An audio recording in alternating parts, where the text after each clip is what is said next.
Firing Line with William F. Buckley, Jr. and Norman Thomas. Tonight, Vietnam, Escalate or Get Out. Mr. Norman Thomas has run 6 times for President of the United States, and 6 times the American people in their infinite wisdom have declined to elect him. But they did something for him which I suspect he prefers even more than the exercise of great power. They returned their affection. Because he is a grand old man, a monument to physical stamina and good-heartedness. If I were asked what has been his specialty in the course of a very long career, I guess I would say being wrong. But somehow it doesn't seem to matter any more than it matters that Don Quixote specialized in like-minded activity, yet emerged as probably the greatest anti-hero in literary history. Mr. Thomas is a socialist and a pacifist, and his newest crusade is to save Vietnam from the United States Marines, or perhaps to save the United States Marines from South Vietnam, or perhaps to save the world from the costly displeasure of the communists who tend to stand in the way of anyone whose aggressions are directed towards them, and to treat the communists like the slightly excessive radicals at the University of California, who, if given just half a chance, would succumb to Mr. Thomas's overwhelming charm. But Mr. Thomas is a man of militant idealism and outspokenness, and is therefore lucky for the entire world that he was not born in Russia. His charm, which wins over practically everyone, would not, I fear, greatly have affected the Bolsheviks. It is the highest tribute to Mr. Thomas that he would have been bloodily executed in the very first purge conducted by the Soviet Union. Mr. Thomas has written 1,000 books and made 1,000,000 speeches, and I hope he will live to write another 1,000 and speak another 1,000,000 times, always provided his audiences continue to love him, but patiently and determinedly to reject his counsels, as they have done so often in the past, particularly in the realm of foreign policy. He has said that he likes the human race and is very glad to be a member of it. The human race, for whom I presume to speak just this one time, reciprocates the compliment, Mr. Thomas. I thought we were going to debate Vietnam, not to discuss me and my life and work and miracles. You've been brilliantly introduced. As a matter of, I doubt it, but I would point out that while I have not achieved many of the things I cared most about, I have come nearer hitting the nail on the head of what the people would adopt later than most candidates for president or other office. I'm no Don Quixote tilting at windmills when I was the pioneer on so much social legislation as the country now has.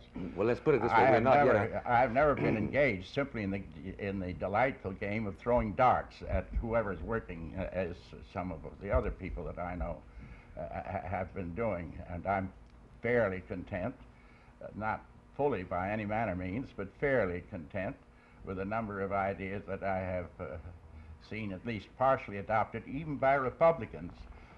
So many of them that you couldn't even stay a Republican. I think that's quite a fair record. As for the rest, it's my charm. This is the debating tactic. Now, don't make a liar out of me, Mr. Thomas. This is the debating tactic. Oh, I'd be very glad to make a liar out of you if necessary. Okay, proceed. It wouldn't hurt you at all. See, after all, I've been around a long time, and it's an old trick to kill an opponent by kindness. After all, he's a poor old man. Are you quite dead? He still dead? has some charm, don't you know, but wrong up here. So, having said all that, and you see what I mean. I've known you to do it before. You take superfluous time on remarks not related to the subject in hand, which is a large one. Why don't you tell me this time? I think you're a very large subject in hand. No, I'm not. Vietnam is a subject in hand. I've been treated by even life. I haven't got around to your paper yet, but except incidentally. I suppose that now would be a good time for you to start out and tell me what you think about how far you'd escalate the war in Vietnam. As far as is necessary to win it, and no further at all. All right, go right ahead and describe Well, the next steps. After reciting the glorious achievements of your career, you perhaps neglected to specify that you've identified yourself very proudly, I think, as a socialist and as a pacifist. And we are not a pacifist nation, for which I thank God, and we are not quite yet anyway, a socialist nation, for which I'm also grateful. But as regards South Vietnam, it seems to me clear that you have certain difficulties in talking about it, because after all, you are a pacifist. And under the circumstances, you have got to despise any kind of military action anywhere, don't you? Wait a minute. You ought to be better informed. I was a religious pacifist of a fairly absolute sort in the First World War. I was, for philosophic reasons, which I was obliged to abandon. May I interrupt you, sir, because we have a queue over here. Well, I just want to make it plain that if you're going to keep talking about my being a pacifist, I am not a pacifist in that sense anymore. I hate war. You're proving quite belligerent tonight, but we have to go off the air for just 1 second. Oh, all right. Thank you. You were saying, Mr. Thomas. We'll save time if we get this pacifist straight. I wish I did believe, and for the same reasons, believe all that I believed at the time of the First World War, but for various reasons, immaterial now, I didn't.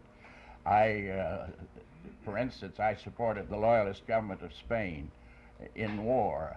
I certainly supported the Second World War after Pearl Harbor, constructively and critically, but supported. I supported reluctantly the Korean affair, our side in that. So you're wrong in saying that I am obliged to object to all wars. I object to this war for its own particular reasons. I object to war. Let me say this for one thing. The passion of my life almost is that my country should lead in finding alternatives to war now that my country has led in making war so indescribably deadly by the use of the bomb. Well, somewhere, though, in your hierarchy of ambitions is also freedom, I know. And the question is, of course, can you always have freedom without, if not war, the threat of war? And what are we talking about in South Vietnam? I heard you once say something rather extraordinary. It was recently. You said, yes, the Soviet Union and the communist nations will keep a treaty if it is to their interest to do so in order to prevent war. Well, doesn't this presuppose that the alternative of war has got to exist? Isn't it precisely that alternative? I don't remember saying just to prevent war. I said that that people, including our own country, keep treaties, unfortunately, pretty much as they accord with their interest. Ask the Indians of the United States how we kept treaties. Correct. And therefore, it's got to be to their disinterest to prosecute war. How are we going to affect that? We're still talking around the subject. The subject is Vietnam as it is, and what I want you to say is what you think you're going to do by escalating the war, what you mean by winning. And I'll tell you why we can't win, why we're fighting a cruel, inhumane war, and a very stupid war. We never should have been drawn in it, and we should get out. That doesn't mean that we can decamp tomorrow at 10 o'clock, but it does mean that we can stop sending boys to a country where the most recent demonstrations have had at least a strong tinge of anti-Americanism in Saigon and other cities which are still in the hands, supposedly, of our Vietnamese allies. What I am concerned is for a ceasefire, the beginning of negotiations, and other things that I'll talk about after I see what you mean to do. After you've finished asking your question. Go right ahead. Now, tell me, get as far along as I've got. In the first place, I hope to do much better. In the first place, Mr. Thomas, it's always escalation is a relative thing. We have escalated considerably over what we were doing a year ago, and a year ago we had escalated considerably over what we had been doing a year before. Somebody once said, somebody told me that if I voted for Goldwater, we would escalate the war. I did, and we have.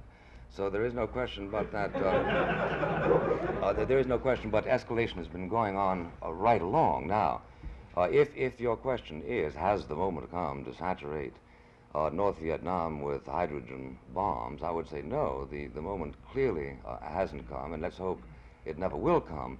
The point, however, is to constantly increase the pressure in order precisely to cause the North Vietnamese to desire to abide by the terms of the treaty which they flouted so soon after signing it? Well, this, of course, was shared by us. We didn't sign it, but we should have. I want to give a little history, and I'd be glad to give a little connected story instead of just darting here and there. The whole history is a history which makes us about one of the last nations who should have butted into this primary civil war. We did help the nations toward freedom in Southeast Asia, except Vietnam. I talked, as did many other people, with delegates who came after the Second World War. They said what they wanted was freedom. And they weren't all, if they told the truth at all, by any means all communist at that time. They were supporters of Ho Chi Minh, with whom we had been allied in fighting against Japan. We not only did not do anything for the independence of those colonial peoples, we financed France's war to hold the Indochina provinces to the tune of at least $2 3/10 billion, or about 80% of the pecuniary cost. They then got out through a deal worked out by the nations at Geneva. We were present as observers, but we did not sign. We did not observe the treaty as it was made. We began to send aid, as was not contemplated, military aid, very early, at least as early as North Vietnam, and a great deal more of it. When it came to 56, wait just a minute, and then you can say a lot. Yeah, you got 9 years to go, though. I'm getting a little fretful. 56, I guess that's right, I have, and you wasted a little of the preliminary time, and that's why we're not getting to the heart of things. I never think it's a waste of time to talk about you. You know, these things, if this is an exhibition in smart remarks, it's all right, but if it's a serious discussion of a very cruel war, and what we're going to do about it, we're wasting time. And you are too well informed. Tell me about uncruel wars and stop all these evocations. I'll tell you about relatively uncruel wars. You've just given history as written in a snake pit. It would probably take a generation of historians to untangle the 2 or 3 paragraphs that you have just finished reciting so apodictically. It doesn't take 2 or 3 paragraphs. We attempted... Did we not sign the Geneva Agreement? We did not. Did we or did we not support France? We did not. And I'm very glad... Did we or did we not? Well, let me go on. No, wait a minute. No. Please don't... Did we or did we not? Please don't proceed as though you had just made a cosmic breakthrough by simply reciting to me something I've known since 1954. The reason we didn't sign the treaty was because such irresponsible right wingers as Hanson Baldwin of the New York Times wrote the day it was concluded, quotes, "The communists have scored another major victory in the struggle of the world." Or the New York Times, writing 1 year later in its editorial section, said, "The Geneva Agreement terms have not been carried out in good faith, and indeed only the blindly optimistic would have supposed that they could be." We didn't sign that treaty because it was a lousy treaty, Mr. Thomas. That's why. What's your next point? My point is that lousy treaty, which ought to have been better observed, even if it was lousy. I'm all for observing the treaty, but the point is it was unenforceable. Well, we asked Canada and India and Poland know, and put up a mighty poor effort communists in North Vietnam. And rejected a plebiscite which was ordained for 56, and Thomas, which even... May I ask you one question before you proceed? Do you believe that a plebiscite is worth anything at all unless it's freely conducted?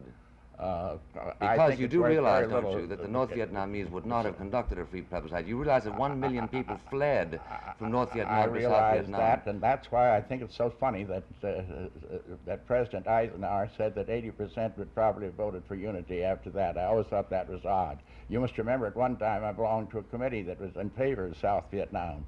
But I think the conduct of Diem, what he did, his failure to carry out any reforms, his nepotism, he created a situation in which it's ridiculous to talk about freedom there. And you talk about cruelty of wars, yes, but this is a peculiarly kind of cruelty which combines the worst of most wars. That is to say, the peculiar horror of a guerrilla war, plus the peculiar horror of bombing, which can't just destroy strategic objects. We're only going to win the war, if we win it, by practically laying Vietnam north and south desolate. Well, This has been said. I don't think you proved wait a your minute. military credentials there, but Well, I'll I've quote just been a told man that who's been there for a year by Jack Longuth in the New York I know a Times. few Said you have to generals who kill have been there for several two years. Vietnamese for every Vietnam, and that's Viet Cong, and that's what we're doing. And in the end, and this, because you don't care very much about the cruelty of war. Where'd you read that, Mr. Thomas? In one of your books? No, from here. We have to wait for a commercial. Excuse me, just 1 minute. Debate at Lehigh on what you said. We have to wait just for 1 second. Mr. Thomas, you were telling about how I adore cruelty or something. Well, I finished that, and I'm based on some remarks I heard you make at Lehigh, among other things. Not cruelty in general, but cruelty is a necessary adjunct to this kind of a war.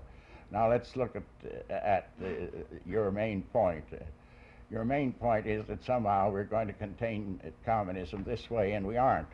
We may delay certain events in communism. We're not going to contain it. Was the war in Greece cruel? Excuse me, was the war in Greece cruel? Did we contain the communists in Greece? You haven't got the same situation by a long ways. Well, for one thing, you haven't got Yugoslavia. Well, for one thing, it's in a different part of the globe. That's different, yeah. Well, proceed. Look, let me get a little farther on this, and at least tell you what you want to answer. What I am asserting is that if we win, it'll be a devastated, broken country. Probably this may happen before either China or Russia comes all the way in the war, which would be a major tragedy in the world. We would have to support what was left of Vietnam as a colony halfway around the world on the very borders of China, which can no more be done peacefully than China could do the same thing to a colony in Mexico. Why did you support the Korean War under the circumstances? We would postpone a showdown which would be disastrous at a time when you might still be alive, but I would be dead. Mr. Thomas, it Why seems to did me I this is support sort of the Korean science War? fiction horror talk. Because in point of fact, if you don't mind, rather than simply automatically to accept your own vaticinations, I'd like to point out that in Korea, we did actually stop the aggressor. All right. It cost us many billions of dollars and 100,000 casualties. And but there are those, including yourself, who thought it was a heroic effort to try to keep the communists at bay. Now, is it a function of age or is it a function of what? You keep talking about the progression of your intellectual position from the time you were a pacifist then until you are, it seems to be almost nearly a pacifist again.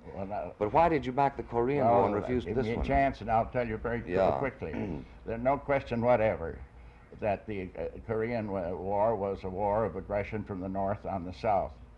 There is every grave question that you have anything but a civil war, which both sides, our side and their side, the North Vietnam and to some extent China, and we on a tremendous scale intervened in this civil war. We acted plainly on a mandate of the UN. There was no such mandate here. The Korean War wasn't too successful, judging by the number of men we still have to create there. Hold, Mr. Thomas, please. And, do you think there would have been a mandate for the war in Korea if it had happened that the Soviet Union was in the Security Council that afternoon in June? Come on now, come on. Whatever the reason is. Well, I'm giving you the reason, so please don't use that reason is not valid. Reasons. The fact that Russia was away was a very good thing, but it was with the will of the nations outside of Russia that we acted against aggression. You have no similar endorsement now. Of course we have similar endorsement. We have it from England. We have it from you the have major it powers from with the the exception individual of nations, France. but the France, the country that once claimed to own them all, is very critical of what we've done. And outside of governments, there is a degree of criticism of this war in the world that is very damaging to our repute. Do you want me to explain the reason for that, Mr. Thomas? Do you want to explain it? Yeah, would you like to hear? Yes, or would I'd it like to disturb you? hear. It has to do with a certain infection that comes to societies that tend to shrink from the realities. And it is an infection that causes, unfortunately, people to lose all sense, all moral understanding of what is going on. The notion that people in the salons of New York and Berkeley, California, should shrink from an effort to give South Vietnam the kind of freedom, a hope for freedom, towards which 1 million refugees fled from North Vietnam, strikes me as a high indication of that kind of that 1 million refugees I've heard explained two ways. One of northerners who wanted to infiltrate the South. I was very impressed by that fight, and that's why I joined, which I had to leave, a committee of friends of Vietnam when I saw how badly things were going. But all this about how we're helping freedom is not justified by anything that's happened in South Vietnam, not by the present demonstrations. I'm not arguing too definitely from them, except they show no love for the key government, and they show comparatively little love for the United States.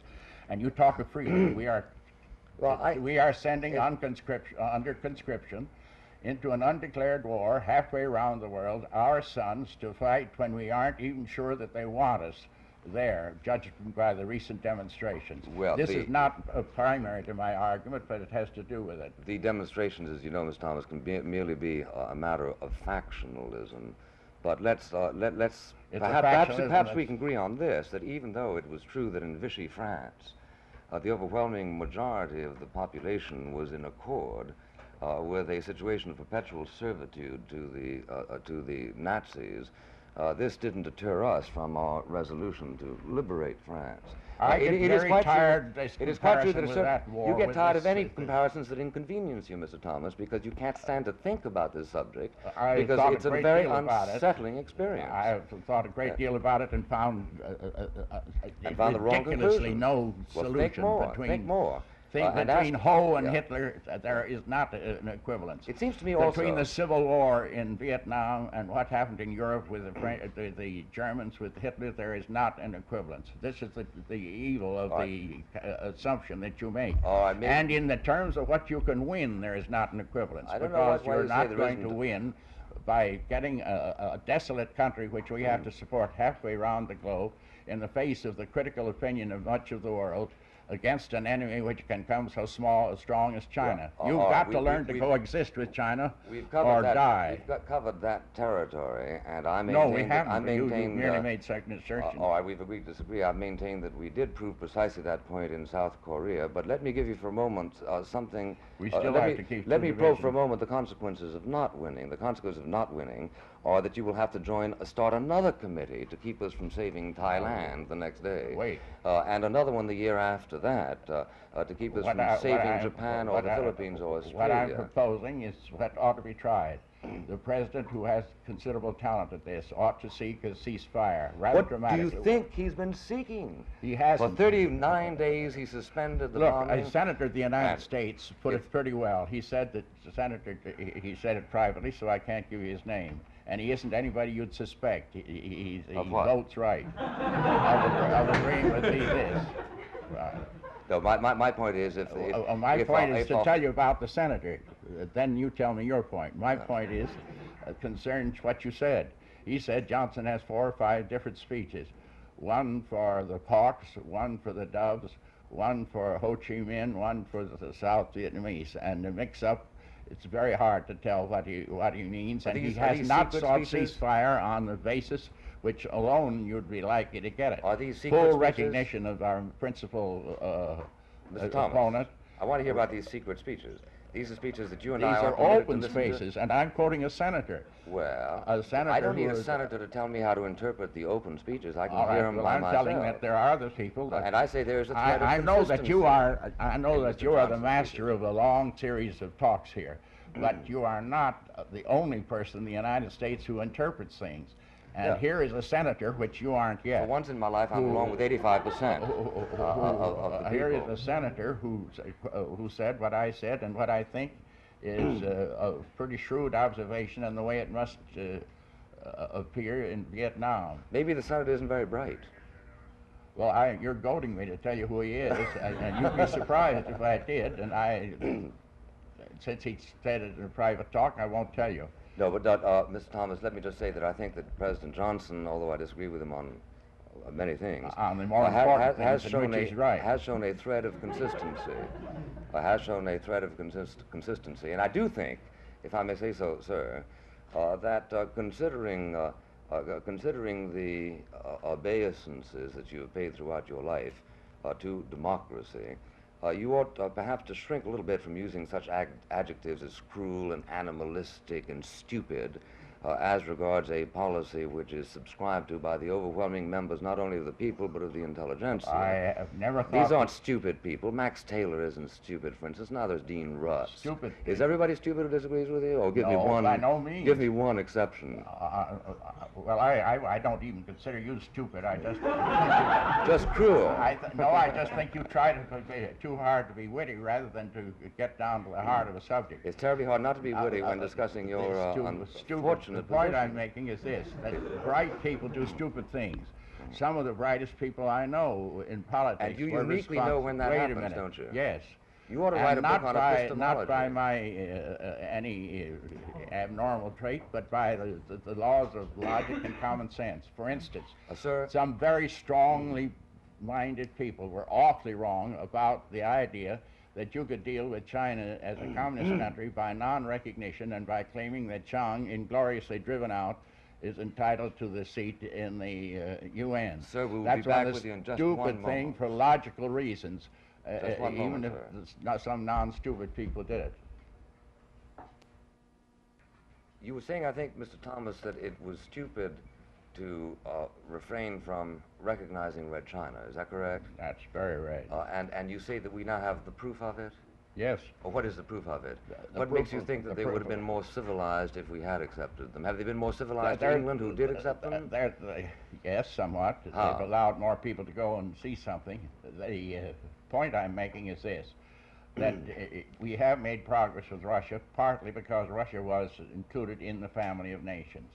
We might have made some progress. We would at least have had a moral position and a practical position in the world if we had not put ourselves in the silly position of saying that Chiang ingloriously driven out of China. And I've sat in Hong Kong and heard refugees tell me about his bad stories about his Oh, come government, on now, about let's the not others. get into Chiang Kai-shek. Let me just ask Well, you a that's the question. whole reason for this whole Vietnam business. We are concerned with If the you can stuff just, in China. if you can just hold your demonology for one moment, let's pursue the single point of whether or It's not you it who would are have helped us, demonologist, whether it with would have helped us to communism is the recognize devil. Red China. Now, you said, after all, Red China has invited more Englishmen to come in. Would it have been an act of civility by Adolf Hitler to have invited more people to visit Buchenwald? I don't see really that the English have proved a blessed thing. And there's no reason at all to suppose that Russia has in any way become blander as a result of their exposure to yourself or to myself. Most recently, they have cracked down again. They became a little bit blander when Stalin died, which was 25 years after we recognized the Soviet Union. But the process, in the meanwhile, we've been allied with Russia and against a worse man who was Hitler, and various things happened. Therefore, one doesn't press this too far. But you either live to learn to live somehow with people under these circumstances, or with nations, or ultimately you fight them. We haven't half tried.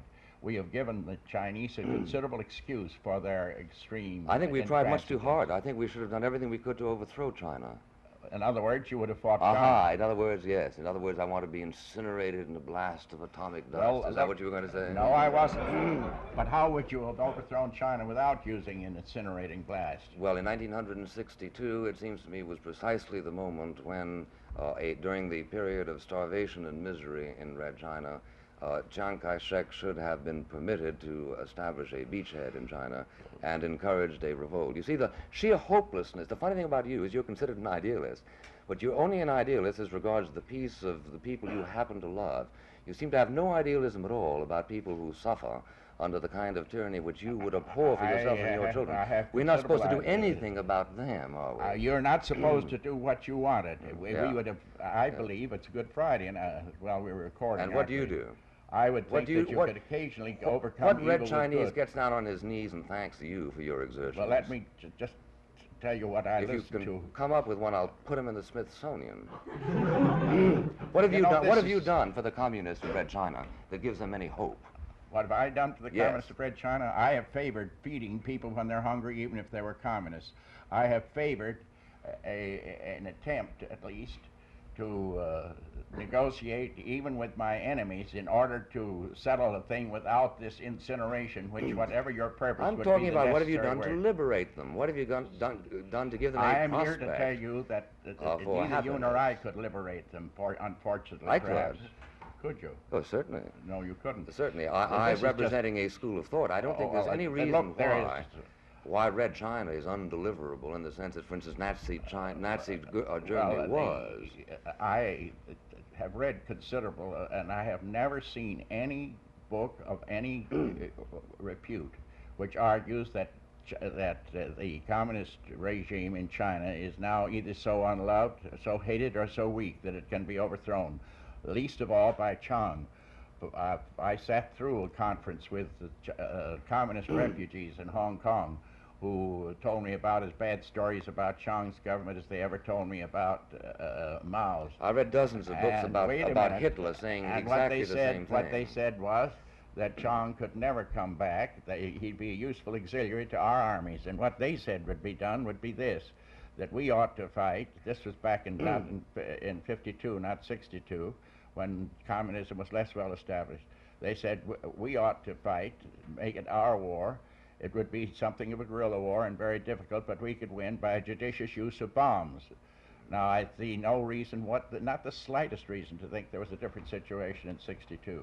Well, as a matter of fact, Mr. Thomas, you'd have started a war that would have burned up the world. As a matter of fact, Mr. Thomas, the Chinese communist system was much weaker in 62 than 52, and I doubt that there's a reputable historian in the United States who would disagree with that contention. During 52, there was still some sort of a vestige of romantic expectations. In 62, they had 10 years of misery as a result of precisely the kind of bad statesmanship, which unfortunately you didn't object to at the time. You're probably going to tell me that he's no authority, but you ever read Edgar Snow? Did you ever read Jan Myrdal? Do you think that the village that he described, I know this is only a typical and not a whole story, do you think that the village he decided is ready to overthrow the communist government, or even wants to? No, Mr. Thomas, here's what I think, which is perhaps a little bit more discomforting and something that will displease you most. I think that human beings can be made to live like animals. A Day in the Life of Ivan Denisovich, which has just been re-outlawed in the Soviet Union, shows how even in concentration camps, under conditions which you and I would rather commit suicide than submit to, people can somehow live. Their biological mechanisms continue to work. And I have no doubt that this is going on in Red China. I have no doubt that it went on in Nazi Germany. All I'm observing is that by standards that we consider civilized, these are wretched people, and that we have some sort of a sacred mission to hold out hope for them. I do not think and that we can't do that by shaky knees every time we throw a napalm bomb on a sniper in North Vietnam. We don't throw them on snipers. We have to throw them on villages. We use our sons under conscription, under your theory, in order to bring what doesn't exist in South Vietnam to Vietnam. How can it exist? We live in a world where we cannot possibly play universal policeman, where we can set a great many ideals in motion, when we can give much better economic aid, when we can do a great many things we haven't done. I think Johnson... And again, wait just a minute. And again, I want to tell you that I wish you would read carefully this report by Myrdal on his Chinese village where he lived with his wife for a while. These are not the records of people who are totally miserable. China was miserable anyway, and I imagine that the people who stayed in China, now that the general order is restored, are better off than they were in the last 100 years. The refugees suffered, the dead suffered, and look, in Indonesia, 300,000, according to some estimates, alleged communists have been killed. There's cruelty of the vastest sort, which I loathe and hate. What I desire is a situation in which you can substitute negotiation, on the basis of getting rid of this kind of terror, of a neutralization of Southeast Asia. May I make two observations? One is that I'm for negotiation, too. Everybody's for negotiation except the communists who refuse to do so. Number two, as a former president of the Americans for Democratic Action, no less, wrote recently in the New York Times, the notion is not only romantic, but it's vulgar to suppose that something can be done to build up the economy and the state of civil liberties in South Vietnam during a period when they are engaged in a war for survival. He gives it one figure, which I think you ought to contemplate, and that is that 30,000 people, carefully trained in civics, carefully trained to be mayors and aldermen in their little communities, carefully trained to be agronomists, have been killed, butchered by the Viet Cong. Now, this is an indispensable cadre that takes time to replenish. And for you to suppose that you need only to touch South Vietnam with one of Mr. Myrdal's books and all of a sudden have freedom sprout out like daisies on the fields is simply another and consistent index of your own adult I was talking about Myrdal in reference to the state of affairs in China, not at all in South Vietnam. But he has ideas in South Vietnam. He has ideas on everything. As you there's probably no connection there, and it's not. I don't even think it's very smart debating. No, but the utopians who suppose... What I am saying, I am not that kind of utopian, and I am saying it's highly irrelevant for you to talk about the state of freedom or lack of freedom in South Vietnam in the middle of a war as brutal as this one. Do you realize they didn't even have elections in England, the mother of parliaments, during their war? I am saying this, that the only way you'll have a chance of freedom is to get peace. That it's war that's the great enemy. I'm for peace, too. I'm saying that McGovern, but you're Senator not going to have McGovern peace says that he with went the to prospect of hospitals in South Vietnam and saw more people who were there, civilians, who were victims of our policy of bombing than he did of the Viet Cong terror, which I dislike very much. I am not for surrendering to Viet Cong. I am for making a kind of effort that hasn't been made, for a negotiation which involves recognizing them as the principal negotiators. You're for sending one of your committees to teach them... Reconvening the Geneva nations. But they won't even attend, Mr. Thomas. They have said they won't attend. There has been unless we agree to recognize them as the single government of South Vietnam. There has been no presentation of a proper program, which, if they refused, might change the situation. We'll be back, sir, in just a minute after this message.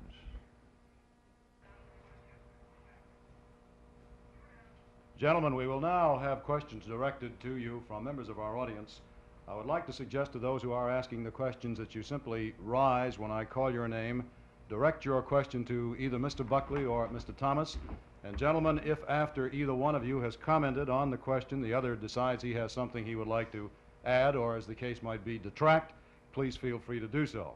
Our first question, I believe, is for Mr. Thomas, and it is from James Batch. Mr. Batch, please. Mr. Thomas, I'd like to know how much territory you think we should let the communists have before we try to stop them. I don't think it's... How many million square miles? I don't think it's a very good question, if you forgive me for saying so, because the question isn't how much territory will you allow them to have, but what general way is the best way to stop the spread of communism. And I am saying that to carry on this war against little Vietnam, devastating it, without trying as hard as we ought to try to get a negotiated peace, plays in the long run into the hands of communism and makes quite likely a world war. I was opposed to some of the territory we did let the communists have at the end of the Second World War, but I don't believe that the remedy is more war and more war. Mr. Buckley, do you have a comment, sir? No, sir, I don't. All right, in that case, Mr. Buckley, the next question is directed to you. It comes from Mr. Raymond Klein. May I preface and say that I've known Mr. Thomas for more than 35 years. I'm very happy to note that he still can provoke a very spirited discussion. But my question is directed at you, Mr. Buckley. Stuart Alsop, in opposition for escalating the war, quotes Walter Lippmann. As each succeeding prediction and promise of the President's advisors turned out to be wrong, the only remedy they have been able to offer the President is that he should send in more troops and do more bombing. Also, James Reston, quote, error starts in the mind. Wrong assumptions lead to wrong decisions. And this has been the tragedy of Vietnam from the beginning. I'd like to have your comments on those quotes, sir. Well, I think Mr. Stuart Alsop ought to be introduced to Mr. Joseph Alsop, who I think has said very cogently why it has been in the past necessary to escalate and why certain kinds of escalations may now be in order. I don't think that the assumptions are incorrect any more than, and I don't think that Mr. Lippmann's assumptions are necessarily correct any more than they were in the 30s when he was telling us that we oughtn't to do anything to attempt to stop the aggressions of Japan on the grounds that that was Japan's natural sphere of interest. I think, in a word, that escalations are in order, provided there is a net advantage that inures to us. And since we have the military potential and the determination and the wealth that make it possible for us to stop communism from overwhelming all of Southeast Asia, we need only to make it clear to the enemy that we will visit insupportable damage on them if they attempt to proceed in their holy crusade for the conquest of the world. Mr. Thomas, do you feel that that answer requires any further comment? Only to say just this, that of course I think that the course we're pursuing in the long run is to the net advantage of communism. Our action far from home, our refusal to try harder to get out of the situation by negotiation, I think plays into communist hands. I think that as for the rest, I'm quite willing to accept what has been said. Our next question, sir, is for you, Mr. Buckley, from Louis Messina. Mr. Buckley, with what facts do you base your belief that communism is responsible for the Vietnam War? Well, it's like asking me how do I know that Julius Caesar was stabbed in 44 BC. I don't know where I first saw it or read it, but I suppose the easiest place to get, I think, a satisfactory documentation of it is by asking the State Department for its white paper on the subject. Mr. Thomas, I'm assuming you have something that to white say. paper, you mean? Did Well, you ever read I I.F. don't know Stone's which- expose of that famous white paper? Yeah, I've read a lot by I.F. Stone, including the fact that we were responsible for germ warfare in Korea, and that Stalin was absolutely innocent in the purge trials and so on. I don't go to I I.F. asked you Stone if you for read knowledge. this particular thing, which meticulously gave facts which were very different from those supported by a State Department. And I'm saying his facts were unreliable, Mr. Thomas. Didn't you Most get it? of them Didn't you get the taken from message? official reports. I don't trust him. That's my message. And I know don't whether trust Mr. our government, which was consistently wrong until very lately. Even McNamara, who was a very able man, came back over and over telling how we were in the verge of victory and all the boys be back at the end of '65. If it comes to trust, the last I don't trust The last you don't The trust us government. on? the government. I trust some features. I don't think Mr. Messina realized he was triggering still another debate on the program, Mr. Buckley. Our next question comes from Mr. Michael DiStefano. I believe it's directed to you, Mr. Thomas. Yes, Mr. Thomas, in view of the fact that the Vietnamese way of life has been perpetuated by certain basic tenets, such as the theory of personal property and emphasis on the family relationship, these conform to Occidental rather than communistic tendencies. Now, I'd like to know, do you believe there's any sound basis for the belief that the South Vietnamese people would vote pro-communist in a free election in view of these facts? I don't know how they'd vote. I want them to have a chance. I would say that if they ultimately got around to a place where they voted for communism, which was under conditions of neutralization, when they had a communism somewhat like Yugoslavia, which might be possible because of the dissensions between Russia and China, that it would be very much not what my heart would desire, but it would be much better than a long continuance of war for them, for us, and for the world. Mr. Buckley, am I correct in thinking you have something to say? Yes. I don't think anybody has the right to vote for communism. Because when you vote for communism, you don't vote for something as it regards yourself. You vote for something as it regards other people, too. I don't think the people in the United States have the right to vote to prevent me, let's say, from going to church, or the right to keep me from speaking freely. And by the same token in which I cherish my own rights, I think other people have rights, too, even if they're merely South Vietnamese. Mr. Buckley, the next question is for you, sir. It comes from Richard Toth. The Ripon Society has advocated that the Republican Party fill a vacuum of leadership as far as containing China militarily, but yet increasing contacts. What is your opinion on this? Well, my opinion is that the Ripon Society really advocates that the Republican Party ought to join the Americans for Democratic Action.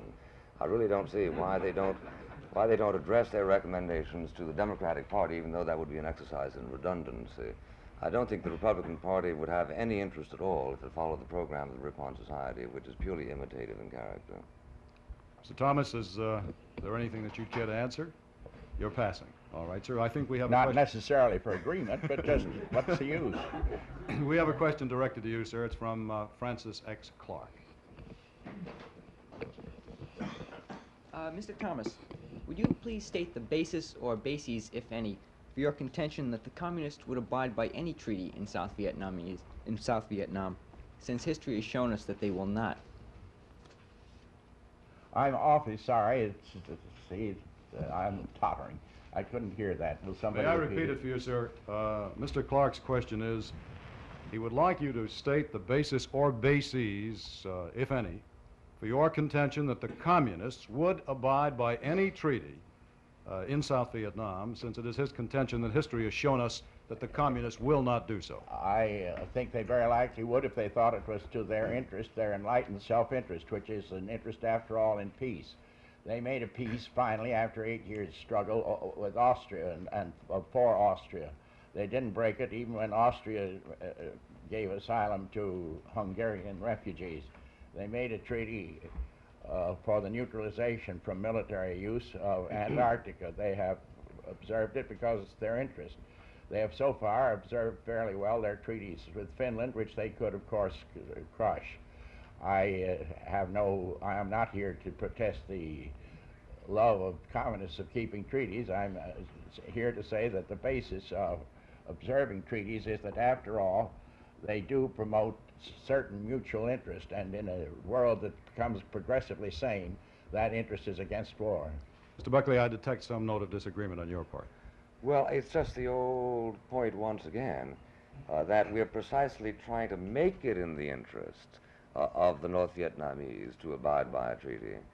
If we don't do precisely what we're doing now, and perhaps even more of it, there is going to be no pressure whatever on the North Vietnamese communists to abide by the treaty. After all, there was not a perfectly good treaty, because it was unenforceable, but there is an extant treaty, which, if they were disposed to abide by treaties, they could perfectly well begin to do tomorrow.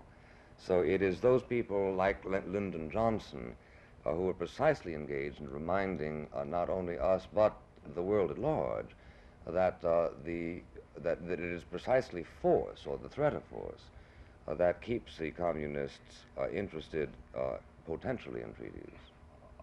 Only one observation, and that observation is that we also broke the treaty which we didn't sign, if you mean the Geneva Agreement. You can't break the treaty you don't sign. Well, you broke it for the rest of the world, but the effect is the same.